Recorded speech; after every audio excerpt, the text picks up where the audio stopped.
right. Welcome to the show. Jim Gale joins me today. He's the founder of Food Forest Abundance.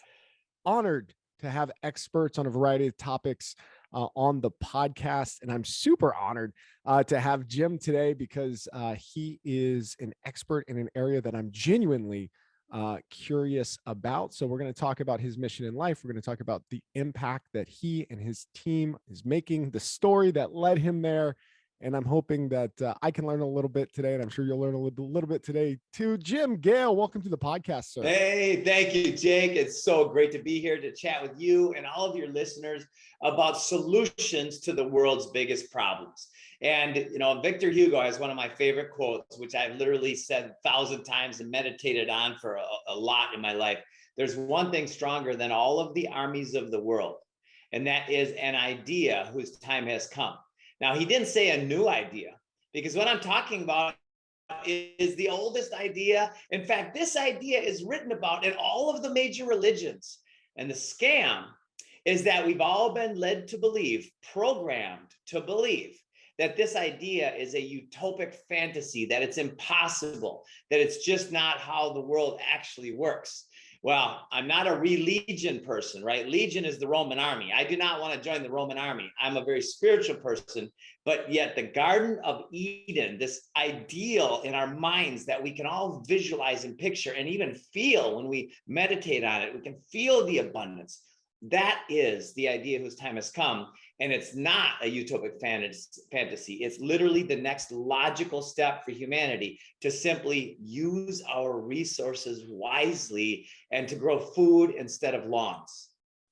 Oh, wow. All right. So the core hypothesis here is that societally, we have maybe devolved away from a relationship of the management of our own food sources, and that the call to action would be to start taking that part of the world seriously, to recapture that space that we have, that we could be growing food on and supporting our families and our communities in kind of those concentric circles that expand beyond that.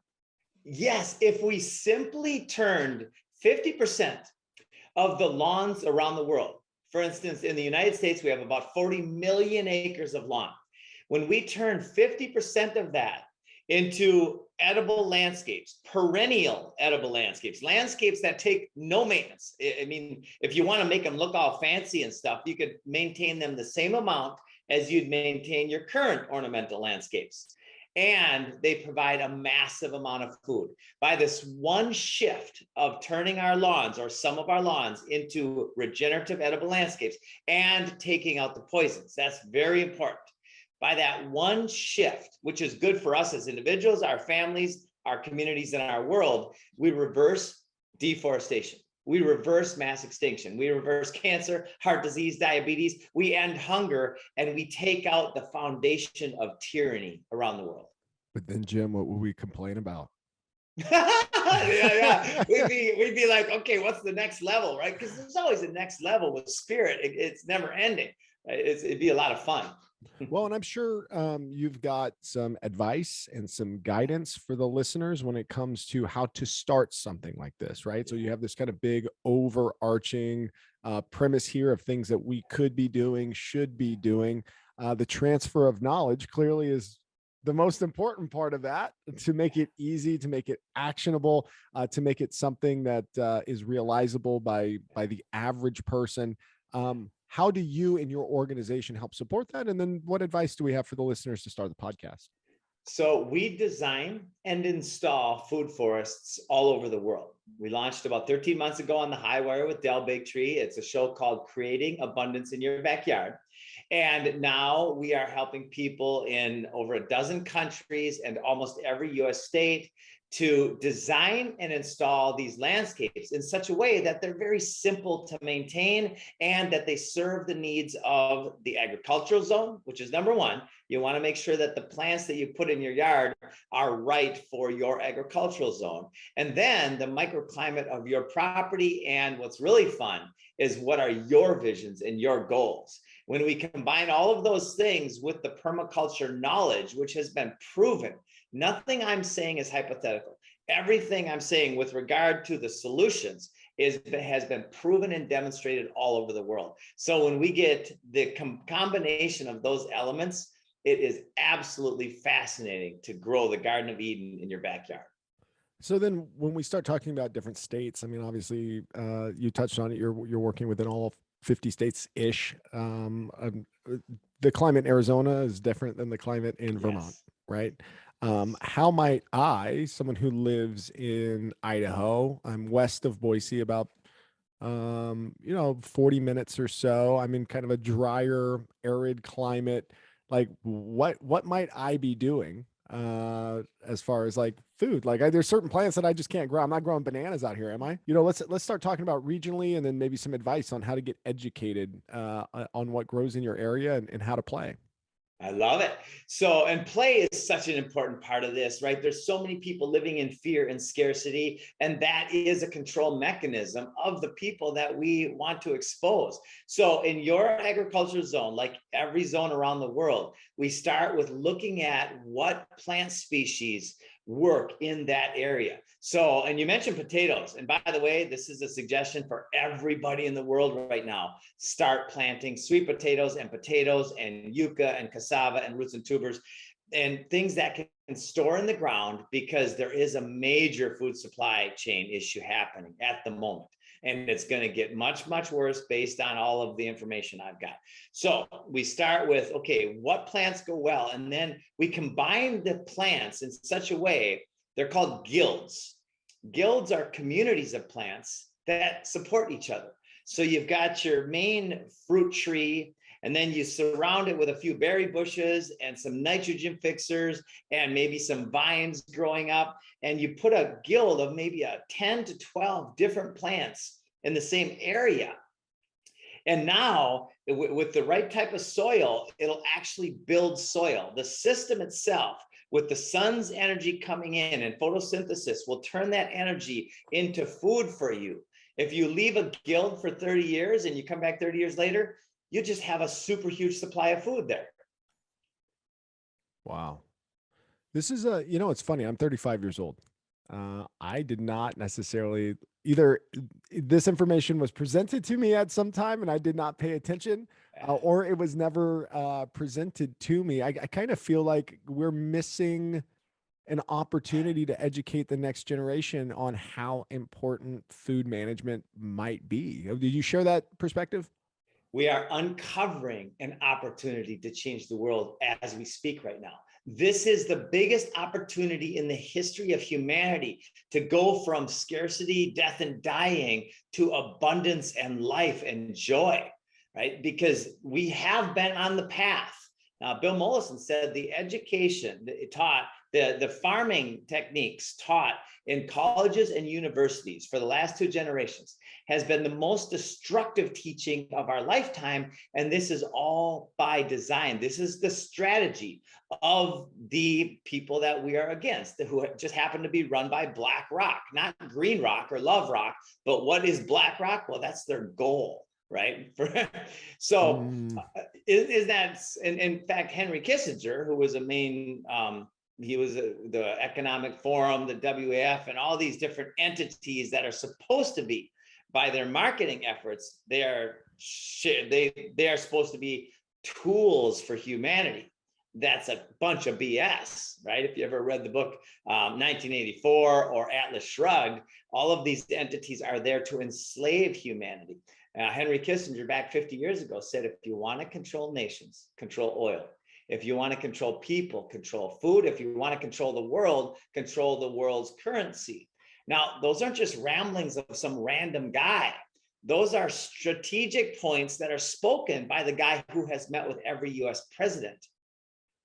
Yeah, that's powerful stuff. So this is truly, in your perspective, an opportunity to secure independence, to reduce the amount of reliance on social structures and systems by design, and kind of move back to, purposeful land use. Sounds like a win-win-win. How did you stumble into this area of life. I mean, this is a really interesting thing to pick out and say, I'm going to go and do this. And then to get really passionate and really educated about this and to build a organization around it and to do a podcast. Like, obviously there's something that sparked that. Maybe take me on that maturation arc. Absolutely. So grew up, I was a nature boy. I love everything natural. I love being outside, playing with frogs and turtles and snakes and all the good stuff. Fishing. Did you have the woo like Ric Flair though? Gosh, you know what? Yeah, I think I did. Yeah. That was my thing. So yeah, I love being outside. And so that was just a normal childhood thing. I think most children do, especially, I grew up kind of on a lake with a pond and everything. So it was just natural for me. I didn't have the iPhone. I didn't have any other means of entertaining myself. So then I guess this is a relevant point, is at 19 years old, I had just had a couple of years of kind of failure. I was a wrestler and I failed badly. I was supposed to win and I lost, and all these things happened that were traumatic at the time. And when my college wrestling coach asked me to write my goals, he asked the whole team, everybody write your goals. It was a Friday night. And I was like, geez, I don't want to write my goals, but it was for wrestling. And I had to by Monday morning, otherwise I couldn't be at practice. So I threw them on my desk. And then Sunday night comes and I was procrastinating because I didn't really want to do this. Sunday night comes and I started reading the questions on the goal sheet. What do you imagine for yourself? What can you envision for your future? And I started dreaming for the first time in my life about a future for myself that was compelling. And as I started writing, the dream kept getting bigger and bigger and bigger. By the time I was done writing, Monday morning, I handed my goals to my coach, Dr. Gary Rushing. And he sat back and he goes, these goals are kind of lofty, don't you think? And then he proceeded to tell me that goals are meant to be something that you can achieve. Wow. And I just, here's an assignment. Hey, dial it back a little bit. And because my goals were, I wanted to be a 3-time All-American and national champion, and I hadn't even placed in state my senior year, and I really just was relatively shitty. And so, yeah. But what happened, and this is I'm sharing this for everybody because everybody could do this. Napoleon Hill, after studying the greatest minds and the most influential minds in the history of the world, he came up with this: whatever the mind of man or woman can conceive and believe, it can achieve. That's a pretty powerful statement to meditate on and say, well, wait a minute, then if that's true, what can I conceive and believe? And when you start doing that, like I got the chills right now, you start creating a vision for yourself that's compelling and inspiring. So I came to the room and I was a different person because now I had a vision for my future. And I got nominated captain of the team. I was actually a freshman. I ended up winning national championship and became a 4-time All-American, inducted in the National Hall of Fame because I created that goal for myself. Everybody can do this starting right now today. Is what do you want in 6 months, in 3 years, in 5 years? What do you want for your grandkids, right? So then I moved to Hawaii 5 years, and then can I put a pin in this story just because this is a topic that I'm very, very interested in, and I ask a lot of guests on the podcast. I love the epiphany. I love the perspective shift. There was something that happened to you, whatever it is, 19 years old, where you picked up the pen and decided to self-author, if you will, and really start to carve out that path. And I think, is that Power of Myth, Napoleon Hill? Is that Napoleon Hill wrote the Power of Myth? Yeah, Think and Grow Rich is the one, or Think and Grow Rich. Devil. Yeah. Yeah. I'm sorry. I think Power of Myth might be Campbell. I'm not sure. I can't remember.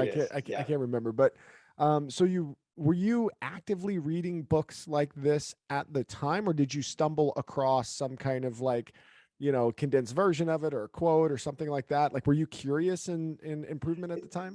Not at all. I was actually I joined a network marketing company when I was 19, and we drove to Dallas on a road trip, and we listened to Dennis Waitley's The Psychology of Winning on the way there. And man, it was a life changer. And on the way back, and I couldn't believe I didn't learn this in college or school. I'm like, how could this information be out there? Because I didn't have a clue that these entities run by governmente, which means mind control, are not there for our benefit. They're there to control the mind of the slave. Geert said, none are more hopelessly enslaved than those who falsely believe they are free. Well, that's the life we've been living, and I just wasn't aware of it yet. So go ahead. No, that's important. It's the other thing that I'm interested about too is like when you start to acquire knowledge outside of traditional means, that feeling of like what else is out there, and kind of starting to go down that path of curiosity. So then you got serious about your wrestling, your leadership, it sounds like, as well as you're supporting, leading your team. I talk a lot about performance. Like what do you attribute your success to in collegiate wrestling? Like what did you anchor to? I anchored to a vision that was inspiring. Okay. And then that became, so we've got identity. If you want to change the whole structure of your system, it's related to energy and chakras, and there's different spirituality and identity and belief systems and capabilities. And so I started playing with my identity. Who am I? Right. And that, by the way, has been profoundly powerful, especially over the last year. Who am I? Why are all these things happening? Well, what I know for certain is that we are God, we are spirit, and we are living a divine experience. And I like to think of it as a divine game. And as a player in a divine game, what's the win of the game?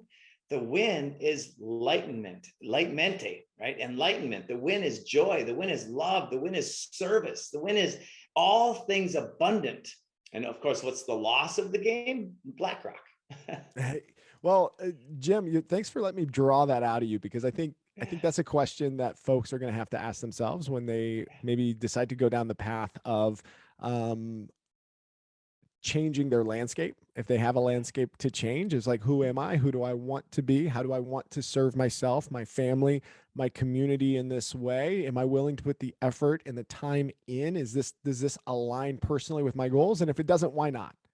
Why am I not interested in doing this? And do I trust the system that exists today? And maybe some people do, and that's completely fine. But if there is a different way of existing and you're unfulfilled with the current state, maybe getting aligned with identity could be one of the first steps. So I appreciate you kind of pulling back for me a little bit, but I'd love to hear what happened after you were a 4-time All-American in wrestling and had a successful career there.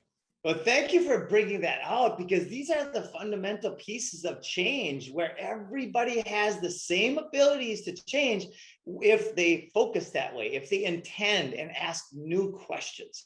Right? When we make statements, there's a certain level of change, like affirmations. They're okay, right?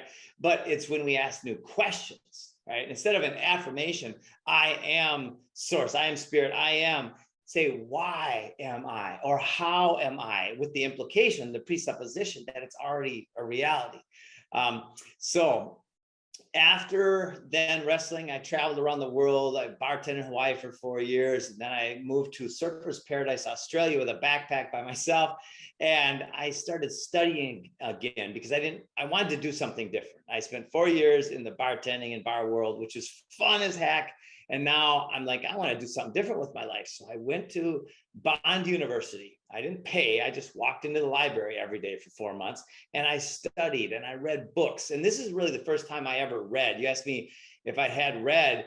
The first book I ever read, I was in Hawaii, and the two main owners of the bar restaurant that I was at got in a fight because we were hemorrhaging money. And one gave the other one a book called What They Didn't Teach at Harvard Business College. And the guy was insulted by the offering of the book, and it was meant to be an insult, by the way. And he threw it on the ground. And I picked it up, and that was the first book I ever read. I was 26 years old. Oh, wow. And then was that timely information for you? Did you use the information in that book in a meaningful way and spark a curiosity to read more? Or were you just like, oh my gosh, I'm just going to add this to my toolbox and move on to the next thing? It was mind-boggling because I'd never read a book before, right? And I think I was around 26 or 7. And one of the quotes in the book, I was reading through it, and this quote popped out. And I'm going to butcher it a little bit, but it's, if you bargain with life for a penny, penny. Life will pay no more, although you'll beg at evening when you count your scanty store. For life is a just employer. It gives you what you ask. But once you have set your wages, why, you must bear the task. You'll work for a menial hire, only to find dismayed that any price you'd have asked of life, life would have willingly paid. That one always brings me emotion. Yeah, me too, man. I got a little hair standing up on my arm. I don't think I've ever heard that, but that is powerful stuff, and that hits home for me too. Awesome. So then I went and I had these things brewing up inside of me, these different quotes and these different concepts. And I'm like, okay, if that's true, then what does that mean for me? What does that mean for my life and the world eventually? I wasn't asking about the world back then. I was asking, what does it mean for me? Right. And so I was broke, living in Surfers Paradise, bartending on the strip there in Australia. And I wanted to make money because I was broke. When you're broke, one of the first things you want to do is you want to create abundance for yourself. And so I wrote that I wanted to have $3 million in 3 years. I had $600 and I was traveling on a backpacker's budget basically. And about 3 years, when I got home back to Minnesota, I actually met a guy at a bar, Jason. He said, "Hey, Jim, why don't you come work for me?" He knew me from wrestling. And I said, okay. It was a commission only job in loans, mortgages. Okay. And I worked for him for a few months. Then I worked for another company and I worked for another company. And in 11 months, I started my own company. And within 3.5 years, we did $1.3 billion in sales. And the fastest growing mortgage company in the state. It was a lot of fun. And it was based on the goals and the intention that I set for myself that went out to the universe. And I set it with complete faith after reading these great people throughout history who have shared that this is just how it happens. Nothing magical happened to me that can't happen to anybody else. It's just how it works when you put an intention out to the universe and you let faith, you let the energetic flow guide you. That is so important. And sometimes we are living in fear, false evidence appearing real, and that is the control mechanism. So when I finally let go of the fear of who am I, instead of jumped into the faith of I am, then that's when the magic happens for everybody who steps into it. What was it like? So you're starting to scale this mortgage company. I can do some quick math. $1.3 billion top line in a mortgage company is a lot more than $3 million in 3 years. As you set your goal, right? When you passed your expectations, did you immediately set a new marker, or did you have to navigate that space a little bit back to like, I'm at the top of the mountain, into that beautiful quote you recited earlier, like, I asked the life for X, I received X. Is it time to make a new ask? Like, did you contemplate that, or did it just kind of happen naturally? So I did contemplate that a lot because I noticed that as the bank accounts started going up and the big house, and all the toys, I noticed that it wasn't elevating how I felt about life at the same time. In fact, the ride up was incredible to the certain area. And then when I got there, and where I was like, oh shit, I've got so much money, I don't even know what to do with it. I was living on a boat getting checks for 100 and some thousand bucks a month. And I was like, I don't feel that good. There's something wrong. So I started asking new questions.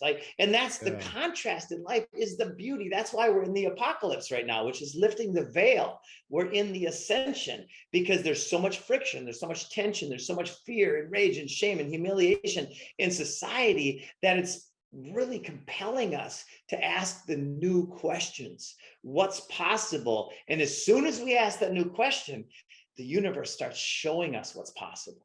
So that is so profound, is to not sit with the problem. And I did this for quite a few years where I had my first 2 daughters, I red pilled, and then I learned permaculture in the same basic 6-month period. And I sat with that and I studied the problem, and I had about 2 years of cognitive dissonance because I had competing belief systems. One says governmente is here to help us. The other one, which is the absolute fact, is governmente is here to control us. And I didn't have a space in my mind. And And then I read Bill Mollison's quote, though the problems of our world are increasingly complex, the solutions remain embarrassingly simple. I started to bawl. And from that day forward, about 15, 16 years ago, I've been focused on the solution. Wow. And it's true. I mean, the solutions to so many problems are embarrassingly simple. I think because we're complex organisms living in a complex world, um, we we have this underpinning desire to go acquire some kind of level of complex knowledge so that we can execute. But to your point, you distill it down to its most basic parts. I think there's the beauty in the simplicity that things are often I don't know, often existing. I kind of ran out of words there, but Yeah, like no, I get it. you know what I'm trying to say. Like I'm I just kind of do. reinforcing the point. So you say, okay, hey man, you know, if I could just be, you know, straightforward brush, I'm just this millionaire guy. I'm living on a boat. I'm having a good time. I'm doing my thing. I've got this beautiful family that I'm starting to raise. What about now? Like Yeah. purpose, like how do I exist in the world? How do I make change? Is that where it came from, or did you have to have like another, you know, well, yeah, I guess you had an epiphany through the quotation. A So take me series. there. Oh, I serious. There's constant epiphanies every day now. It's like, oh my gosh, it's just everywhere. There's like new awarenesses coming in. The more we let the BS go, right? The bad science, the belief systems, and the bullshit, which all say the same thing. And the programs that are intentionally plugged into us by way of the internet, social media, mainstream, especially the mainstream narrative, the more we realize what's going on there and how they fear porn, how they really want us to be fearful or shameful of a particular thing, then they can use that as a tool to get us to do what they want, right? So stepping back from that, the problem is mind control, which is govern mente, which is literally says mind control. And the solution is a free mind. That's it. So breaking it down to the lowest common denominator, this is the problem and free mind is the solution. And when you have a free mind, then you start seeing how we use our resources in a way that's destructive on so many levels. And then that's how it got to the solution. The embarrassingly simple idea whose time has come is simply turning our lawns and our land into productive systems. And I'll give you one example real quick. We're building an off-grid community here called Galt's Landing after John Galt from Atlas Shrugged. And people say, what are your HOA dues on this community, which is sold out. We sold out pretty quick. The HOA dues on that community are a profit center. So if you got an HOA community and you take care of ornamental plants, you've got a liability. But if you put food producing plants in place of ornamental plants and you use the same sprinkler system, the same resources that you're already using, take out the poisons and grow food, now you have an asset that's good for the bees and the birds and the butterflies. It's good for habitat. It's good for cancer and heart disease and diabetes. It's good in every way. Wow. So you create this organization, Food Forest Abundance. You're like, okay, this is what we're going to do. We're going to encourage people to move their lawns and ornamental plants, and we're going to, you know, do food producing stuff and help people create community. How has this grown? Where are you guys at today? What services do you provide? Like, give me that breakdown. Okay, so we launched and 13 months ago with a handful of people. Now we're 800 people strong around the world. We have one of the fastest growing cooperative networks. Our co-op is basically people that are coming together to cooperate to help their communities grow food, right? It started out as I was going to do a franchise. And I spent about $250,000 getting the franchise prepared. And when it was ready to go, I had a 244-page FDD and a 89-page ops manual. And it made me sick. Like viscerally, I held this. I'm like, oh God. And I couldn't even read through it. I couldn't even read through my own freaking contract document that I was going to present to my partners. I threw the whole pile of shit in the trash. And we now have a document that's 2 pages long, and it speaks to the voluntary exchange of value. And it speaks to the ethics. And it speaks to this idea that we don't have to have 300 pages of control to do good work together, to collaborate. So we threw that out, and now we've got one of the fastest growing cooperatives in the world, where our company designs, and then we hand the design to the cooperative. The cooperative then takes the blueprint and then puts the food in the ground for people. So we have two basic things that we sell. We sell design blueprints for people's yards or schools or churches or community centers, and we sell the opportunity. And in fact, we were able to take a zero off the price from 50,000 to 5,000 because we didn't have to go through all that government BS regulation. And then, so that's what our cooperative is all about, we serve the cooperative so they can serve their community. All right, let's do some objection handling here. Yeah. Hey, I'm just a lower middle class person. I've got a little third of an acre or postage stamp lot, something like that. This is costly. I don't want to do the cost. Help me handle that objection. All right, I'll do it in the simplest terms that I can speak. Is let's take one fruit tree.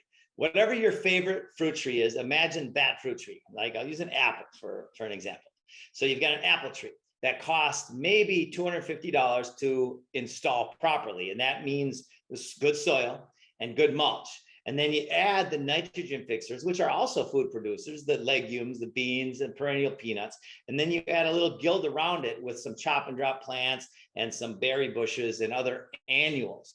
Now, in that area, you've just spent, let's say it's $1,000 that you've spent to put that one apple tree in the ground. That's a fiat currency that's going down in value radically fast relative to the cost of food. Within 2 years, maybe 3 years, depending on how many annuals you have, that apple tree is producing more than $1,000 worth of food per year. Now, where else can you go to get an ROI of 100+% in just cash terms in a normal society, right? When the dollar's collapsing and the price of food's going up, I would suggest that food security and the joy and the taste and the nutrient density and the ROI on every level make it the best investment you could ever make. All right. Now, and by the way, fantastic answer on that one. I'm going to keep coming at you though. I love it. I'm not good at taking care of plants.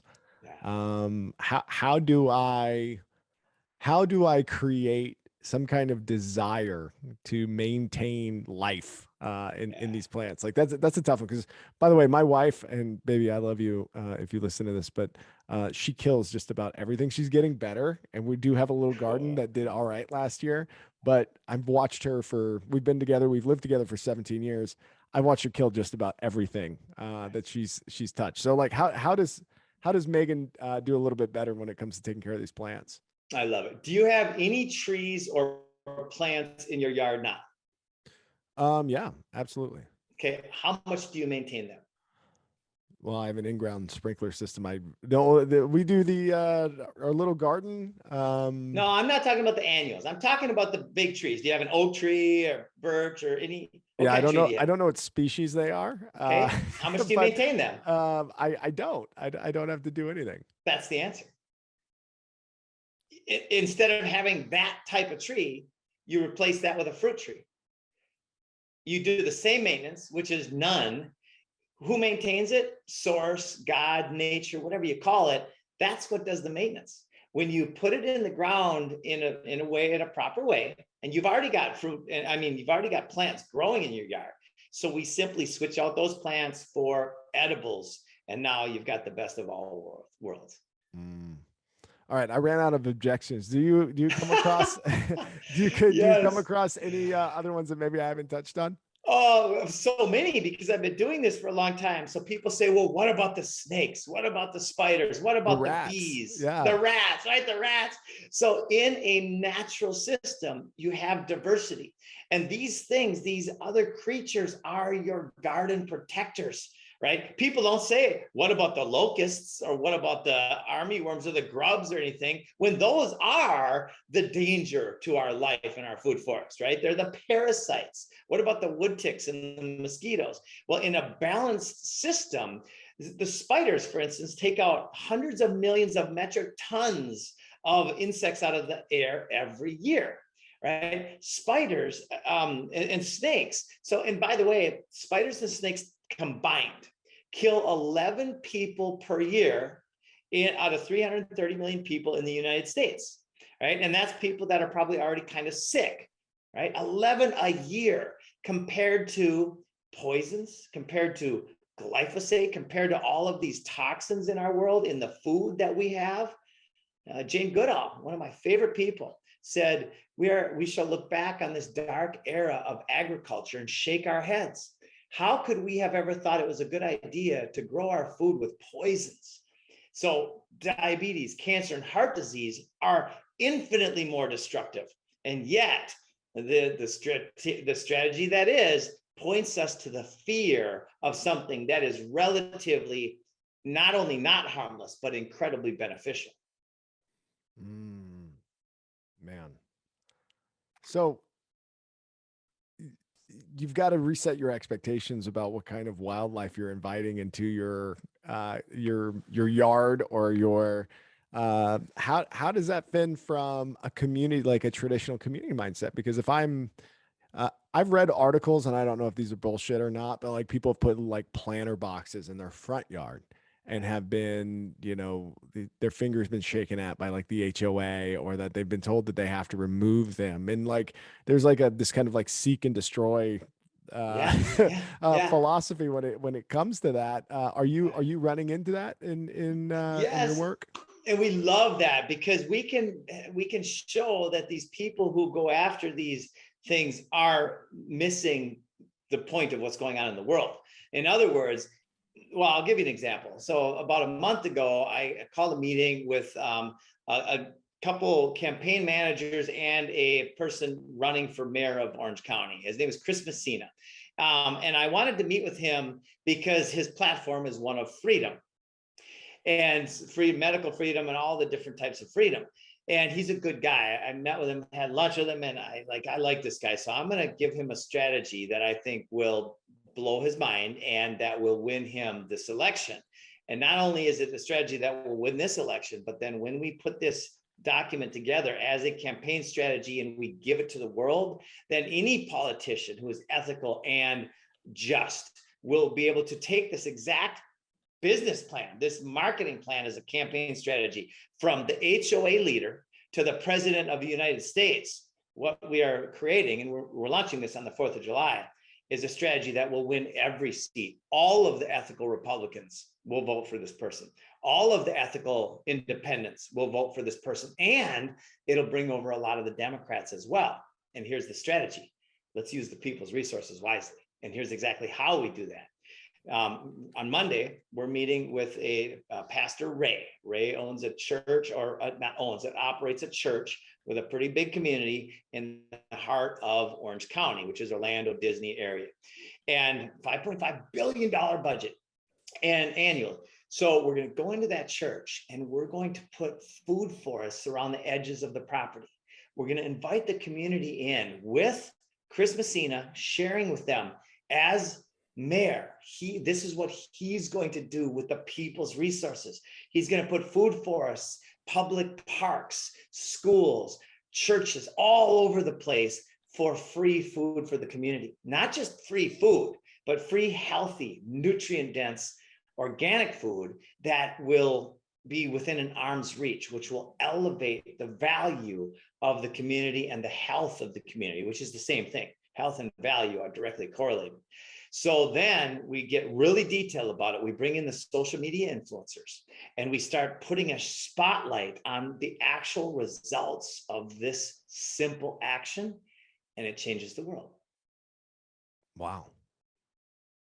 Again, I got to sit with this. I've said wow more on this podcast than anything else, just because I'm trying to sit with the kinds of things that you're saying, specifically from like a political standpoint. Maybe you have a perspective on this, more informed one. I'm assuming you're older than I'm 35. 52. Okay. And so your extra 17 years on this planet might give you a perspective here that I don't have. But I used to look at, I don't want to say like Democrat or classically liberal. There's always tied to more of that, like if you had to tie a political party to a philosophy, there was kind of like this hippie type movement, this like connect to nature, earthy that spawned out of the 60s, continued through the 70s and 80s. And as those folks matured, they ended up being tended to be on the left side of the political aisle. I find myself now working from that assumption, and it's an overgeneralization. There's certainly, not everybody Yeah. fits into that. As I'm looking at it right now, how did it become that Republicans are fighting for food freedom? Isn't Like, that I amazing? don't Yes. understand it Yes. because it is not something that I would have tied to, I guess, traditional. Yeah, and certainly a lot of people who are conservative and maybe what we would call right wing are in rural areas of the country, farmers. There's a lot of people who are tied to the idea of hunting and those different kinds of things, and so there's definitely a reasonable jump. But when we're talking about the political sphere, the outward discussion, the conversations that that are being led by a political party, it is odd that we're talking Yes. about food rights from Yes. Republicans. It really is. Well, Tesla said, if you want to find the secrets to the universe, think in terms of energy, frequency, and vibration. And I would suggest a shift with one word. Instead of think in terms of energy, frequency, and vibration, let's feel or experience in terms of energy, frequency, and vibration. Now, how are these represented in our souls, in our spirits, in our bodies? Emotionally, right? The emotion of fear, of humiliation, of shame is one that is portrayed on the mainstream media in your face all the time. If you watch CNN, it's humiliation and shame. You should be ashamed of yourself for who you are, right? And fearful because the crap is hitting the fan. Same thing with Fox, but from a different perspective. It's about fear, right? So those are below the lines of consciousness. They are false evidence appearing real, because what's real is that we are a spirit in a divine experience that's temporary. Spirit is not temporary, right? So then to answer your question on the political shift is there's one side are really more programmed, more humiliated and shameful than the other. They're the stormtroopers of our world. Now, both sides are to a large degree, but it's definitely my experience as a guy who I had tears in my eyes when Obama first got elected of joy. Yeah. I was so happy that this guy first got elected. Then he won the Nobel Peace Prize, and then he went and just completely destroyed whole communities, whole cities, bombed the shit out of them because of some phantom, right? That people get pissed off. That's not a phantom, that's real. Well, it's real because we helped it become real, right? Well, I learned. So my point is, I was ignorant. I didn't know what was going on.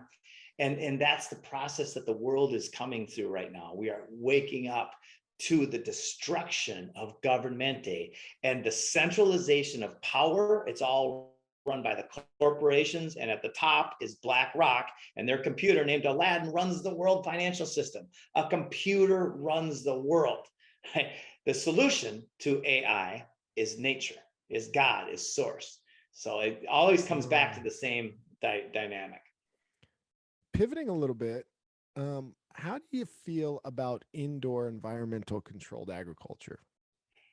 It's absolutely not natural. I've done it and I will continue to do it. In certain cases, it is a good solution, right? Okay. In general, building the soil is the solution. The soil is the immune system of Mother Earth. And when we destroy the soil, just like all these poisons and chemicals that are coming at us from all these directions, we destroy our bodies. When we destroy the soil, we destroy the immune system of the planet. Yeah, I've heard, and you're probably very familiar with him, Sadhguru, is that his name? He's like, he's on some motorcycle tour around the country, or he was doing something along those lines. I heard an interview he did with a guy that I recently had on the podcast, Alec Lace, talking about, his awareness that he's trying to bring to the fact that we're just absolutely destroying the soil in the world, the way that we choose to build, the way that we choose to monocrop, like everything is just absolutely destroying the soil. I'm sure, have you talked to him? Have you spent time around this individual? Like what are you guys like on the same like Power Rangers, like soil team? Like what, how, how does that stuff work? So as far as the soil team, absolutely, we're on that team together. There's other teams that I question the intention, because he's friends with some people that are part of this narrative of control and dominance. Now, there are also people who are part of this narrative, which I still think is unethical as can be, but they're part of this narrative because they believe in the story of population control. Now, that is the biggest BS myth of all, right? Because that's the fundamental reason why they're saying that they need to depopulate on open stages in front of everybody. They say, we need to depopulate. Well, the truth is, when we put our food in our backyards and in our communities, and we use those resources wisely, we could have 20 billion people on the earth, and the energy would be local and decentralized as opposed to centralized.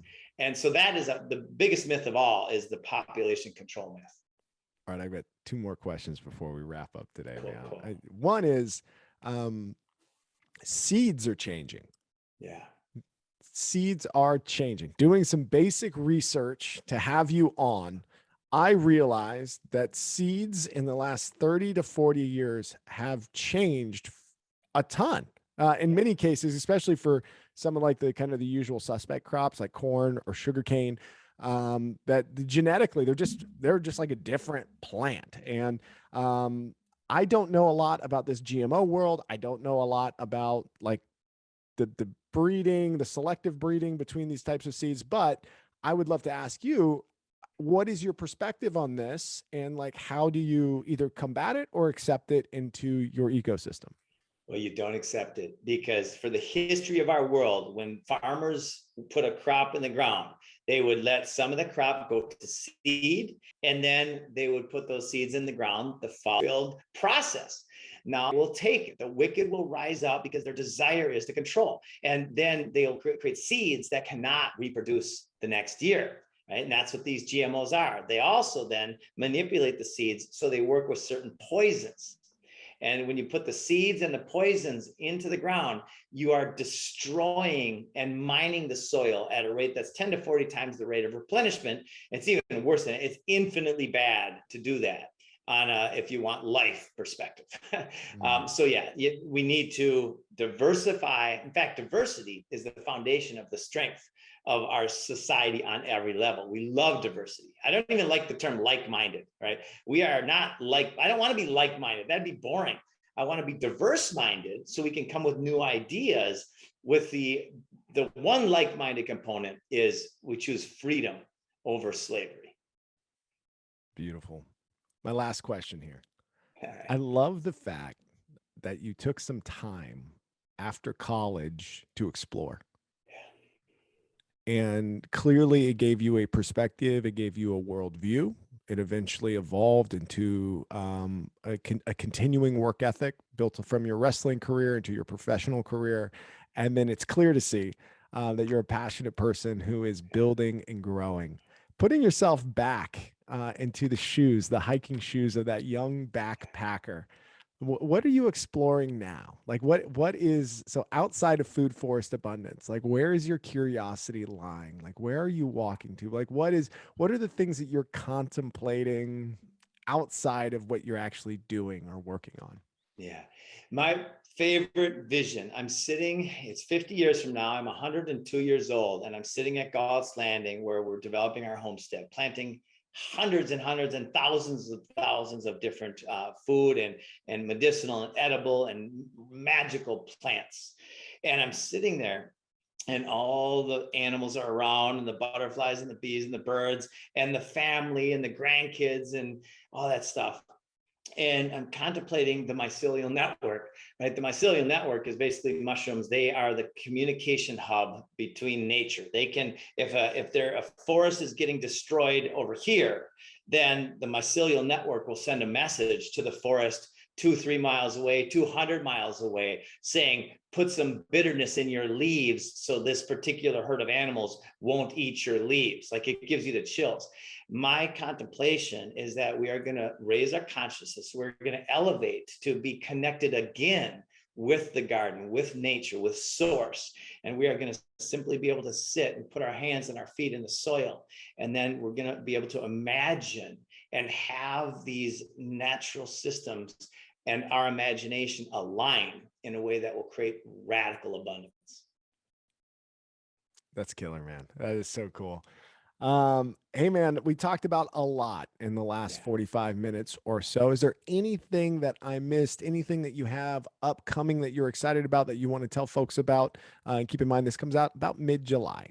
Yes. Okay. Awesome. So two things. One, I would like to share, if anybody out there would like to grow food, then get a hold of us or your local permaculturalists, anybody in the world of regenerative, sustainable ag, biodynamic farming, organic farming, especially permaculture, which has been proven now for about 70 years.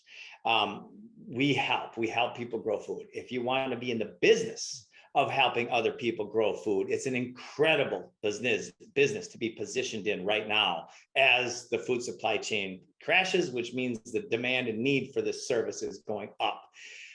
We are on the 2nd, 3rd, and 4th of July. We are bringing together many thought leaders from around the world, politicians and bankers and entrepreneurs, Emmy award-winning actors, world-class documentarians and journalists. And we're coming together for a 3-day strategy session. On the 4th of July, we will launch this to the world, and it will be what we're calling the Thunderclap. It's like that V for Vendetta when he took over the TVs.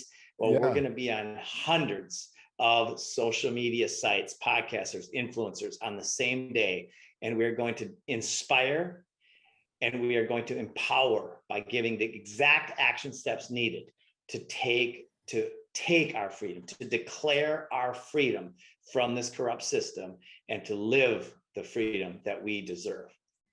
That's a beautiful thing. And I'll actually speed up the release of this podcast then to coincide before July 4th. And we'll make sure that at least with the listeners that we have across the US and the 30 countries that we serve as well, can hear the message that you put out there today. Jim, Gale, I appreciate you, man. I appreciate your time. I appreciate you educating me, educating the listeners, and I wish you all the luck. I'm sure you won't need it because you're a very passionate entrepreneur. Thanks for spending time with me today. Thank you, brother. Thank you to everybody listening. Let's change the world. We can. Let's do it for our grandkids and beyond.